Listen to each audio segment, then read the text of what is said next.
Hi అండి, నేను మీ Shilpa Vinay. Welcome to Vinsy kitchen. ఈరోజైతే మనం కరకరలాడే 4 రకాల వడ రెసిపీస్ని చూద్దాము. రుచిలో అయితే ఒకదానికి మించి ఒకటి ఉంటాయి. క్రిస్పీగా చాలా అంటే చాలా రుచిగా ఉంటాయి. మార్నింగ్ బ్రేక్ఫాస్ట్గా చేసుకోవచ్చు, ఈవినింగ్ టైంలో స్నాక్స్గా చేసుకోవచ్చు. ముందే అయితే మనం కరకరలాడే మసాలా వడలు ఎలా తయారు చేసుకోవాలో చూద్దాము.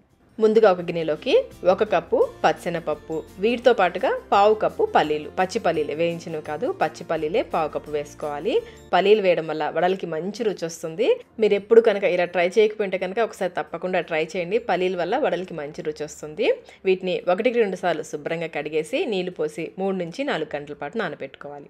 నేనైతే 3 గంటల పాటు నానబెట్టేశాను. పల్లీలు పచ్చెనపప్పు చక్కగా నానిపోయాయి కదా. ఇప్పుడు ఇందులో నీళ్ళు వంపేసి ఒకసారి మళ్ళీ వీటిని కడిగేసుకొని నీళ్ళన్నీ కూడా జాలిగరిటలో వేసేసి నీళ్ళన్నీ వడారనివ్వాలి. ఒక 10-15 నిమిషాల పాటు పక్కన పెట్టేసుకోండి. 15 నిమిషాల తర్వాత మిక్సీ జార్లో 1 టేబుల్ స్పూన్ ధనియాలు, 1 ఇంచ్ దాల్చిన చెక్క, 4 లవంగాలు, 1 టీ స్పూన్ జీలకర్ర, 1 ఇంచ్ అల్లం ముక్కని ఈ విధంగా ముక్కలుగా కట్ చేసి వేసుకోవాలి. అలాగే 7-8 వెల్లుల్లి రెబ్బలు, 3 పచ్చిమిర్చి, వీటితో పాటుగా 2 ఎండుమిర్చి కూడా వేసుకోవాలి. లేదా మీ కారాన్ని తగ్గట్టుగా వేసుకోండి. ఎండుమిర్చికి బదులుగా మొత్తం మీరు పచ్చిమిర్చితో అయినా చేసుకోవచ్చు. వీటిని కచ్చాపచ్చాగా గ్రైండ్ చేసుకోవాలి. నీళ్లు పోయకుండానే కచ్చాపచ్చాగా గ్రైండ్ చేసుకోవాలి. ఇప్పుడు ఇందులో మనం నానబెట్టుకున్న పచ్చెనపప్పుని మొత్తం కాకుండా కొంచెం వేసుకోండి. చేత్తో 2 సార్లుగా వేసుకుని పల్స్ మోడ్లో గ్రైండ్ చేసుకోవాలి. బాగా పలుకులుగా గ్రైండ్ చేసుకోవాలి. చూడండి, నలగలేదు అన్నట్లుగా ఉండాలి. ఈ విధంగా పప్పులు కనిపిస్తూ ఉండాలి. ఇలా గ్రైండ్ చేసేసుకుని ఒక గిన్నెలోకి తీసేసుకోండి. ఇలా కొంచెం పప్పుని పలుకులుగా గ్రైండ్ చేసుకుంటే ఇవి నూనెలో బాగా వేగి వడలు తినేటప్పుడు బాగా కరకరలాడుతూ ఉంటాయి వడలు. ఇప్పుడు మిగిలిన పప్పు అంతా కూడా మిక్సీ జార్లో వేసేసుకుని అస్సలు నీళ్లు పోయొద్దు. మధ్య మధ్యలో ఆపుకుంటూ కొంచెం పలుకులుగా గ్రైండ్ చేసుకోవాలి. మరి మెత్తగా రుబ్బేసుకోవద్దు. చూడండి, కన్సిస్టెన్సీ ఈ విధంగా ఉండాలి. కొంచెం పలుకులుగా ఉండాలి. అలాగే ఈ విధంగా ముద్దగా కూడా అవ్వాలి. ఈ విధంగా మనం పప్పుని గ్రైండ్ చేసుకోవాలి. ఇప్పుడు ఇది కూడా తీసేసి గిన్నెలోకి వేసేసుకోండి. ఇప్పుడు ఈ 2 వాయిలు కూడా బాగా కలిసిలా కలుపుకోవాలి. వడల క్రిస్పీనెస్ అంతా కూడా ఈ పప్పు గ్రైండ్ చేసుకోవడంలోనే ఉంటుందండి. అస్సలు అయితే ఒక్క చుక్క కూడా నీళ్లు పోయొద్దు. అలాగే కొంచెం గట్టిగా ఉండాలి, పలుకులుగా ఉండాలి, మనకి వడ చేసుకోవడానికి వీలుగా ఉండాలి. ఈ విధంగా మనం పప్పుని గ్రైండ్ చేసుకుంటే వడలు బాగా క్రిస్పీగా వస్తాయి. ఇలా బాగా కలిపేసుకుని ఇప్పుడు ఇందులో ఒక మీడియం సైజు ఉల్లిపాయని ఈ విధంగా చిన్న ముక్కలుగా కట్ చేసి వేసుకుని విడివిడిగా చేసి వేసుకోండి. అలాగే సన్నగా తరిగిన కరివేపాకు, సన్నగా తరిగిన పుదీనా, సన్నగా తరిగిన కొత్తిమీర, చివరిగా రుచికి సరిపడినంత ఉప్పు. ఇక్కడ నేను 1 టీ స్పూన్ సాల్ట్ వేస్తున్నాను. సాల్ట్ చివరిలో వేసుకోండి, ముందే వేసేసారంటే నీరు వచ్చేస్తుంది. అంతా ఒకసారి బాగా కలిసేలా కలిపేసుకుని ఒకసారి టేస్ట్ చెక్ చేసుకుని సాల్ట్ తక్కువైతే వేసుకోవచ్చు. అలాగే కారం తక్కువైతే సన్నగా తరిగి పచ్చిమిర్చిని వేసుకోవచ్చు. ఇలా బాగా కలిపేసుకుని కొంచెం కొంచెం పిండిని తీసుకుని బాల్స్ లాగా చేసుకోవాలి. ఇలా ముందే బాల్స్ చేసి పెట్టేసుకుంటే మనకి నూనెలో వడలు వేసుకోవడానికి ఈజీగా ఉంటుంది. చూడండి, ఈ సైజ్ బాల్స్ చేస్తున్నాను. పిండి అంతటిని కూడా ముందే ఈ విధంగా బాల్స్ లాగా చేసి పెట్టేసుకోండి. ఇలా చేసి పక్కన పెట్టేసుకుని ఇప్పుడు డీప్ ఫ్రైకి సరిపడా నూనెని పెట్టేసి మీడియం ఫ్లేమ్లో బాగా కాగనివ్వాలి. నూనె కాగిందో లేదో చెక్ చేసుకుని అప్పుడు వడలు వేసుకోవాలి. ఇప్పుడు ఒక్కొక్క బాల్ని తీసుకుని చేతిలో ఈ విధంగా పెట్టేసి మరొక చేత్తో పైన ఈ విధంగా గట్టిగా ప్రెస్ చేయాలి. మధ్యలో లావుగా వస్తుంది, అంచులు కొంచెం పల్చగా వస్తుంది. ఈ విధంగా ప్రెస్ చేసేసుకుని నూనెలో వేసేసుకోవాలి. ఫ్లేమ్ మీడియంలోనే ఉండాలి. నూనెకి సరిపడా వేసేసుకోండి. ఇవి వేగడానికి కొంచెం టైం పడుతుంది కాబట్టి నూనెకి సరిపడా వేసేసుకుని వేసిన వెంటనే కదపద్దు. మీడియం ఫ్లేమ్లో ఇవి కొంచెం రంగు మారేంత వరకు కాలనివ్వాలి. మనకి లైట్ గోల్డెన్ బ్రౌన్ కలర్ వస్తుంది. ఆ విధంగా వచ్చేంత వరకు కాలనిస్తే మనకి వడలు విరిగిపోకుండా చక్కగా వస్తాయి. చూసారు కదా ఎంత చక్కగా వచ్చాయి వడలు. వీటిని మరొక వైపు తిప్పేసుకుని ఇటువైపు కూడా కొంచెం సేపు కాలనివ్వాలి. ఫ్లేమ్ని అయితే అస్సలు హైలో పెట్టద్దు, మీడియం ఫ్లేమ్లోనే కాలనివ్వాలి. అప్పుడే మనకి లోపల వరకు కూడా చక్కగా ఉడుకుతుంది, పైన క్రిస్పీగా వస్తుంది. చూడండి, ఈ విధంగా బాగా వేయించేసుకుని నూనెలో నుంచి తీసేసుకోవడమే. అసలు వడలు వేగుతుంటేనే ఇల్లంతా కమ్మటి వాసన వచ్చేస్తుంటుందండి. కొంచెం పప్పుని మనం పలుకులుగా గ్రైండ్ చేసాం కదా, ఆ పప్పు బాగా వేగి మనం వడలు తినేటప్పుడు కరకరలాడుతుంటాయి వడలు. చూడండి, చక్కగా వచ్చాయి కదా. ఇదే విధంగా మిగిలిన వడలన్నీ వేసుకోవాలి. పైన క్రిస్పీగా లోపల సాఫ్ట్గా చాలా అంటే చాలా రుచిగా ఉంటాయి. మీరు కూడా ఒకసారి తప్పకుండా ట్రై చేయండి. ఇప్పుడైతే మనం కరకరలాడే సగ్గుబియ్యం వడలు ఎలా తయారు చేసుకోవాలో చూద్దాము. వడల కోసం ఇక్కడ నేను 1/2 కిలో సగ్గుబియ్యం తీసుకున్నాను. కప్ మెజర్మెంట్లో వచ్చేసి 1.5 కప్పుల సగ్గుబియ్యం.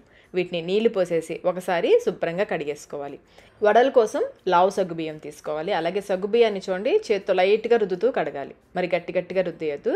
ఈ విధంగా లైట్గా రుద్దేసి వెంటనే నీళ్ళు వంపేసుకోండి. నీళ్ళన్నీ పూర్తిగా వంపేసుకుని ఇందులో 1.5 కప్పుల నీళ్లు పోసుకోవాలి. మనం సగ్గుబియ్యం ఎన్ని కప్పులు తీసుకుంటామో నీళ్లు కూడా అన్ని కప్పులు పోసుకోవాలి. 1.5 కప్పులు నీళ్లు పోసేసి వీటిని కనీసం 5 గంటల పాటైనా నానబెట్టుకోవాలి. మీరు కావాలంటే రాత్రంతా నానబెట్టేసుకోవచ్చు. మార్నింగ్ బ్రేక్ఫాస్ట్గా చేసుకోవాలనుకుంటే నైట్ నానబెట్టేసుకోండి.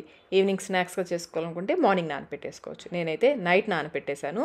మార్నింగ్ అంతా చూడండి సగ్గుబియ్యం చక్కగా నానిపోయాయి. సగ్గుబియ్యం ఈ విధంగా బాగా నాని పొడి పొడిగా ఉండాలి. ఎక్కడా కూడా నీళ్ళు లేకుండా పొడి పొడిగా ఉండాలి. అప్పుడే మనకి వడలు నూనె పీల్చకుండా చక్కగా వస్తాయి.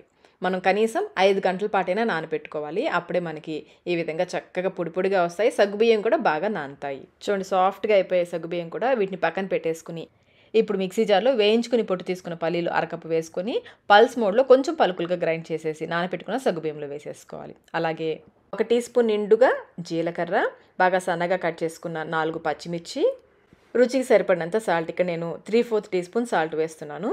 అలాగే 2 ఉడికించిన బంగాళదుంపలు, వెయిట్లో వచ్చేసి 1/2 కిలో బంగాళదుంపలు. మనం 1/2 కిలో సగ్గుబియ్యం తీసుకుంటే 1/2 కిలో బంగాళదుంపలు తీసుకోవాలి. మరి మెత్తగా ఉడికించేయద్దు. మీడియం ఫ్లేమ్లో 2 విజిల్స్ వచ్చేంత వరకు ఉడికించుకుంటే సరిపోతుంది.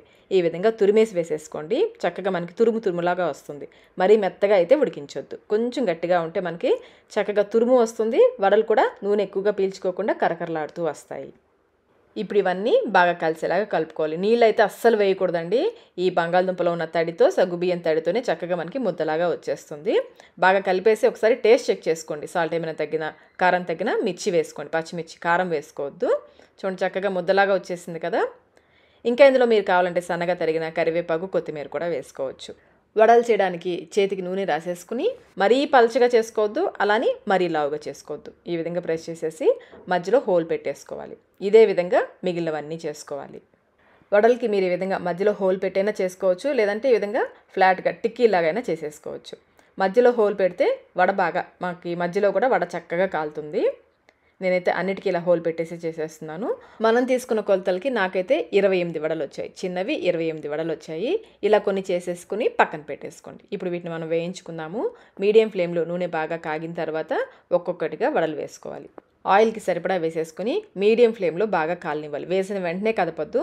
పైన మనకి కొంచెం బ్రౌన్ కలర్ వచ్చేంత వరకు కాలనివ్వాలి. చూడండి ఈ విధంగా brown colour, light brown colour వచ్చేంత వరకు కాలనిచ్చేసి రెండో వైపు తిప్పుకోవాలి.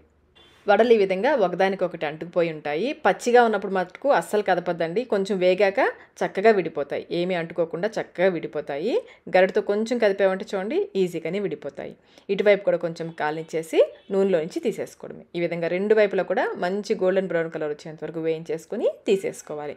ఫ్లేమ్ని అయితే అస్సలు హైలో పెట్టద్దు. మీడియం ఫ్లేమ్లోనే వేయించుకోవాలి. అప్పుడే మనకి వడలు బాగా క్రిస్పీగా వస్తాయి. నూనెలో నుంచి తీసేసుకుని ఎక్సెస్ ఆయిల్ డ్రైన్ చేసేసుకుని తీసేసుకోవడమే. చూడండి వడలన్నీ చక్కగా వచ్చాయి కదా. ఇదే విధంగా మిగిలిన వడలన్నీ వేయించుకోవాలి. అంతేనండి, కరకరలాడే సగ్గుబియ్యం వడలు రెడీ అయిపోయాయి. వేడిగా తింటే పైన క్రిస్పీగా, లోపల సాఫ్ట్గా చాలా రుచిగా ఉంటాయి. అసలు చట్నీ కూడా అవసరం లేదు, ఉట్టిగానే తినేసి అంత బాగుంటాయి. మరి మీరు కూడా ఒకసారి తప్పకుండా ట్రై చేయండి. ఇప్పుడైతే మనం కరకరలాడే అలసంద వడలు ఎలా తయారు చేసుకోవాలో చూద్దాము. వడల కోసం ఇక్కడ నేను 1/2 కిలో అలసందలు తీసుకున్నాను. కప్ మెజర్మెంట్లో వచ్చేసి 1.5 కప్ అలసందలు. వీటిని 1-2 సార్లు శుభ్రంగా కడిగేసి 6 గంటల పాటు నానబెట్టుకోవాలి, లేదా రాత్రి అంతా నానబెట్టేసుకోవచ్చు. నేను మార్నింగ్ బ్రేక్ఫాస్ట్ కోసం చేస్తున్నాను కాబట్టి నైట్ నానబెట్టేశాను. మార్నింగ్ అంతా చూడండి చక్కగా నానిపోయాయి కదా.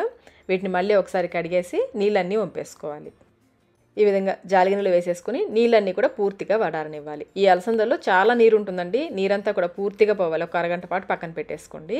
మిక్సీ జార్లో 4 పచ్చిమిర్చి, నేను పెద్దవి 4 తీసుకున్నాను, లేదా మీ కారానికి తగ్గట్టుగా పచ్చిమిర్చి తుంపి వేసేసుకోండి. అలాగే ఒక పెద్ద అల్లం ముక్క, చూడండి ఈ సైజు ముక్క చిన్న ముక్కలుగా కట్ చేసి వేసేసుకోండి.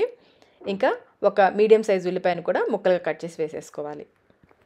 అలాగే 1 టీ స్పూన్ జీలకర్ర కూడా వేసేసి నీళ్లు పోయకుండా పల్స్ మోడ్లో పలుకులుగా గ్రైండ్ చేసుకోవాలి. చూడండి ఈ విధంగా కచ్చాపచ్చాగా ఉండాలి. నీళ్లు పోయొద్దు, పల్స్ మోడ్లో గ్రైండ్ చేసుకోవాలి. గ్రైండ్ చేసేసుకుని ఒక గిన్నెలో వేసేసుకోండి. ఇదే జార్లో అలసందలు కూడా వేసేసుకుని కొంచెం కొంచెం వేసుకుంటూ గ్రైండ్ చేసుకోవాలి. అస్సలు నీళ్లు పోయొద్దు, కొంచెం పలుకులుగా ఉండేలాగా గ్రైండ్ చేసుకోవాలి. చూడండి ఈ విధంగా కొంచెం పలుకులుగా ఉండాలి.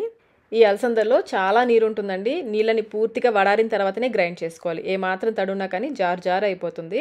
మీరు ఇప్పటి వరకు ఈ అలసందల వడలు వేయకపోతే కనుక నీళ్లు వడారిన తర్వాత ఒక పొడి క్లాత్ పైన వేసేసుకుని ఫ్యాన్ ఏమి వేయద్దు, ఒక 5 నిమిషాల పాటు ఆరబెట్టేసుకుని అప్పుడు గ్రైండ్ చేసుకోండి.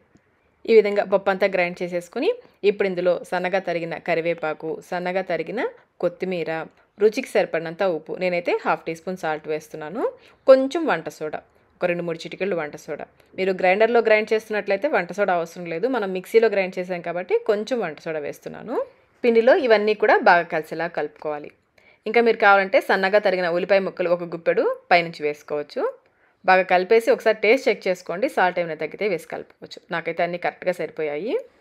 వడల్ని చేయడానికి కాటన్ క్లాత్ కానీ కచీఫ్ కానీ తీసుకుని తడిపేసి నీళ్ళన్నీ గట్టిగా పిండేసుకోవాలి.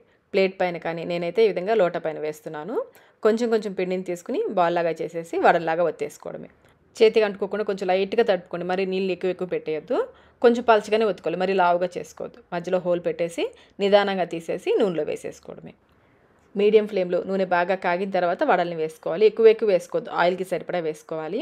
అలవాటు ఉన్న వాళ్ళైతే క్లాత్ లేకుండా చేతిపైన తట్టి కూడా వేసుకోవచ్చు. ఆయిల్కి సరిపడా వేసేసుకొని వేసిన వెంటనే కదపొద్దు. మీడియం ఫ్లేమ్లో పచ్చదనం తగ్గేంత వరకు కాలనివ్వాలి. ఒకవైపు కాలిన తర్వాత నిదానంగా రెండో వైపు తిప్పుకొని రెండు వైపులా కూడా బాగా కాలనివ్వాలి. నేను ఫస్ట్ వేసింది కాలిపోయిందండి. బాగా ఎర్రగా కాలిపోయింది కదా, ఈ విధంగా కాలనివ్వాలి. దీన్ని తీసేస్తున్నాను. వడలు వేగుతుంటే ఇల్లంతా కూడా గుమగుమలాడిపోతుందండి. ఒకసారి ఈ వడల్ని టేస్ట్ చేశారంటే మీరు మామూలు వడలు, మినప వడలు ఎప్పుడు వేసుకోరు. ఎప్పుడు కూడా ఈ అలసంద వడలే వేసుకుంటారు. అంత రుచిగా ఉంటాయి. రెండు వైపులా చూడండి ఈ విధంగా బాగా ఎర్రగా కాలనిచ్చేసి నూనెలో నుంచి తీసేసుకోవడమే. ఇదే విధంగా మిగిలిన వడలన్నీ చేసుకోవాలి. అంతేనండి, కరకరలాడే అలసంద వడలు రెడీ అయిపోయాయి. చివరిగా క్యాబేజీ వడలు ఎలా తయారు చేసుకోవాలో చూద్దాము. వడల కోసం ముందుగా పప్పు నానబెట్టుకుందాము. 1 కప్పు పచ్చెనపప్పు, అలాగే 1/2 కప్పు కందిపప్పు కూడా వేసుకోండి. కందిపప్పు కొంచెం వేస్తే వడల రుచి చాలా బాగుంటుంది. వీటిని శుభ్రంగా కడిగేసి 2-3 గంటల పాటు నానబెట్టుకోవాలి. నేను ముందే నానబెట్టేశాను. ఇప్పుడు ఈ పప్పును మళ్ళీ ఒకసారి కడిగేసుకొని నీళ్ళన్నీ వంపేసి జాలిగిన్నెలో వేసేసుకొని పూర్తిగా నీళ్ళన్నీ కూడా పూర్తిగా వడారనివ్వాలి. ఈలోపు మనం వడల్లోకి ఉల్లిపాయలు వేయట్లేదు కదా, ఉల్లిపాయలకు బదులుగా క్యాబేజీ వేస్తాము. ఒక చిన్న క్యాబేజీలో సగం తీసుకున్నాను. వెయిట్లో వచ్చేసి 150 గ్రాములు ఉంది. దీన్ని కొంచెం పొడవుగా కట్ చేసుకోవాలి. మరీ సన్నగా కాదు, మరీ లావుగా కాదు. చూడండి ఈ విధంగా ఉండేలాగా కట్ చేసుకోవాలి. కప్ మెజర్మెంట్లో అయితే ఇలా కట్ చేసుకున్న క్యాబేజీ 2 కప్పులు వేసుకోవాలి. దీన్ని పక్కన పెట్టేసుకుని ఇప్పుడు మిక్సీ జార్లో 2 పచ్చిమిర్చి, 3 ఎండుమిర్చి, అలాగే 2 ఇంచుల అల్లం ముక్కను కూడా కట్ చేసి వేసేసుకోండి. పచ్చిమిర్చి, ఎండుమిర్చి, అలాగే అల్లం కూడా చిన్న ముక్కలుగా కట్ చేసి వేసేసుకోండి. ఇంకా ఇందులో 1 టీ స్పూన్ జీలకర్ర కూడా వేసి నీళ్ళేమి పోయొద్దు, కచ్చాపచ్చాగా గ్రైండ్ చేసుకోవాలి. ఈ విధంగా కచ్చాపచ్చాగా గ్రైండ్ చేసుకుని నానబెట్టుకున్న పప్పు ఉంది కదా, నీళ్ళన్నీ పూర్తిగా వడారిన తర్వాతనే గ్రైండ్ చేసుకోవాలి. తడుందనుకోండి పిండి జారుగా అయిపోతుంది. సగం వేసుకోండి, మొత్తం వేసుకోవద్దు. సగం వేసుకుని మధ్యలో ఆపుకుంటూ కొంచెం పలుకులుగా ఉండేలాగా గ్రైండ్ చేసుకోవాలి. చూస్తున్నారు కదా, ఈ విధంగా కొంచెం పలుకులుగా ఉండేలాగా గ్రైండ్ చేసుకుని ఈ మిశ్రమాన్ని ఒక గిన్నెలోకి తీసేసుకోవాలి. మళ్ళీ మిక్సీ జార్లో మిగిలిన పప్పు వేసేసుకుని ఈ పప్పులో 1 గుప్పెడు పప్పు పక్కన పెట్టుకోండి. మొత్తం వేసేయకుండా 1 గుప్పెడు పప్పు పక్కన పెట్టేసుకోండి. ఈసారి అయితే కొంచెం మెత్తగా గ్రైండ్ చేసుకోవాలి. మరి పలుకులుగా కాకుండా కొంచెం ముద్దగా అయ్యేంత వరకు మధ్యలో ఆపుకుంటూ గ్రైండ్ చేసుకోవాలి. చూడండి ఈ విధంగా కొంచెం ముద్దగా ఉండాలి. ఒక వాయేమో కొంచెం పలుకులుగా గ్రైండ్ చేసుకోవాలి, ఒక వాయేమో కొంచెం ముద్దగా గ్రైండ్ చేసుకుంటే మనం వడలు తినేటప్పుడు మధ్యలో క్రిస్పీగా తగులుతూ ఉంటుంది. ఇప్పుడు ఇందులో చిన్నగా కట్ చేసిన 1 గుప్పెడు కరివేపాకు, అలాగే సన్నగా తరిగిన 1 గుప్పెడు కొత్తిమీర, ఇంకా 1 గుప్పెడు పుదీనా అయితే కట్ చేయాల్సిన అవసరం లేదు, ఆకులుగా వేసేసుకోవచ్చు. అలాగే మనం కట్ చేసి పెట్టుకున్న క్యాబేజ్ ఉంది కదా, కప్పు నిండుగా వేసుకోవాలి. పైన కాకుండా కొంచెం నిండుగా వేసుకోవాలి. 2 కప్పులు వేసుకోవాలి. నేను తురిమిన క్యాబేజ్ నాకు కరెక్ట్గా 2 కప్పులు వచ్చేసింది. క్యాబేజ్ వేస్తే వడలు ఎలా ఉంటాయో అనుకోకండి, క్యాబేజ్ వేసినట్లే తెలీదు, చాలా రుచిగా ఉంటాయి క్యాబేజీ వడలు. రుచికి సరిపడంత సాల్ట్ నేనైతే 1 టీ స్పూన్ వేస్తున్నాను. ఇంకా 1/2 టీ స్పూన్ ఇంగు కూడా వేసేసి అంతా ఒకసారి బాగా కలిసేలా కలుపుకోవాలి. మీరు ఇంకా ఇందులో కావాలంటే కొంచెం ధనియాల పొడి, గరం మసాలా కొంచెం కూడా వేసుకోవచ్చు. మసాలా ఫ్లేవర్ కొంచెం కావాలనుకుంటే అవి కూడా వేసుకోవచ్చు. క్యాబేజీ వేసాము, క్యాబేజీ వాసన వస్తుందేమో అనుకోకండి. వడలు అయితే అస్సలు మీరు చెప్తే కానీ తెలియదు క్యాబేజీ వేసారని, అంత రుచిగా ఉంటాయి. మనం పక్కకి తీసి పెట్టుకున్న పప్పు ఉంది కదా, అది వేయడం మర్చిపోయాను. ఆ పప్పు కూడా వేసేసి కలిపేసుకోండి. ఈ పప్పు మధ్యలో తగులుతూ క్రిస్పీగా చాలా రుచిగా ఉంటాయి వడలు. అయితే పిండిని గ్రైండ్ చేసేటప్పుడు ఎక్కడా కూడా తడి లేకుండా చూసుకోవాలి. పప్పులో కానీ మనం కరివేపాకు, కొత్తిమీర ఇవి వేసాం కదా, వాటిలో కూడా తడి లేకుండా చూసుకుంటే పిండి జారవకుండా ఉంటుంది. చూడండి కరెక్ట్ కన్సిస్టెన్సీ ఉంది కదా. పొరపాటున మీకు పలచన అయ్యింది అనిపిస్తే కొంచెం శనగపిండి కానీ బియ్యం పిండి కానీ వేసుకోవచ్చు. వడలకి పిండి రెడీ అయిపోయింది. వడలు వేయించుకోవడానికి డీప్ ఫ్రైకి సరిపడిన నూనెని పెట్టేసి మీడియం ఫ్లేమ్లో బాగా కాగనివ్వాలి. నూనె కాగేలోపు పిండిని చిన్న బాల్స్ లాగా చేసి పెట్టుకుంటే వెంటనే వడలు చేసి నూనెలో వేసుకోవడానికి ఈజీగా ఉంటుంది. ఒక 2-3 వాయిల్కి సరిపడా ఇలా బాల్స్ చేసి పక్కన పెట్టేసుకోండి. మనం చేతికి నూనె కానీ నీళ్లు కానీ ఏమీ అద్దుకోవాల్సిన అవసరం లేదు. క్లాత్ కూడా అవసరం లేదండి, చేతి మీదే ఈజీగా చేసేసుకోవచ్చు. మరీ లావుగా చేసుకోవద్దు, మరీ పల్చగా చేసుకోవద్దు. చూడండి ఈ మాత్రం మందం ఉండేలాగా ఒత్తుకోవాలి. ఇలా చేసేసుకుని కాగిన నూనెలోకి నిదానంగా వేసేసుకోండి. నూనె మరీ వేడెక్కిపోకూడదు. బాగా కాగిపోయింది అనుకోండి నూనె, వేయగానే పైన రంగు వచ్చేస్తుంది, లోపల పచ్చిగా ఉండిపోతుంది. ఫ్లేమ్ అయితే మీడియంలోనే ఉండాలి. ఆయిల్కి సరిపడా వేసేసుకుని వేసిన వెంటనే కదపొద్దు. కొంచెం సేపు పచ్చిదనం తగ్గేంత వరకు కాలనిచ్చేసి అప్పుడు నిదానంగా అటు ఇటు తిప్పుకుంటూ రెండు వైపులా కూడా మంచి గోల్డెన్ బ్రౌన్ కలర్ వచ్చేంత వరకు వేయించుకోవాలి. ఫ్లేమ్ అయితే అస్సలు హైలో పెట్టద్దు, మీడియం ఫ్లేమ్లోనే వేయించుకోవాలి. అప్పుడే మనకి లోపల వరకు కూడా చక్కగా ఉడుకుతుంది, బాగా క్రిస్పీగా వస్తాయి. ఈ విధంగా మంచి రంగు వచ్చేంత వరకు వేయించేసుకుని నూనెలో నుంచి తీసేసుకోవడమే. ఎక్సెస్ ఆయిల్ డ్రైన్ చేసేసుకొని మీరు కావాలంటే టిష్యూ పేపర్ మీద వేసుకోవచ్చు. ఇదే విధంగా మిగిలిన వడలన్నీ వేసుకోవాలి. మనం వడల్లో క్యాబేజీ వేసాం కదండి, దానివల్ల వడలు బాగా క్రిస్పీగా వస్తాయి. అలాగే ఫ్లేవర్ కూడా చాలా చాలా బాగుంటుంది. క్యాబేజీ వడలు క్రిస్పీ క్యాబేజీ వడలు రెడీ అయిపోయాయి. చూడండి ఎంత క్రిస్పీగా ఉన్నాయి కదా వడలు, మీకు చూస్తేనే అర్థమవుతుంది కదా ఎంత క్రిస్పీగా ఉన్నాయో. మరి ఇంకెందుకు ఆలస్యం, మీరు కూడా ఈ క్రిస్పీ టేస్టీ క్యాబేజ్ మసాలా వడలు తప్పకుండా అయితే ట్రై చేయండి. ట్రై చేసి మీకు టేస్ట్ ఎలా అనిపించిందో మాకు కమెంట్ రూపంలో తెలియచేయండి.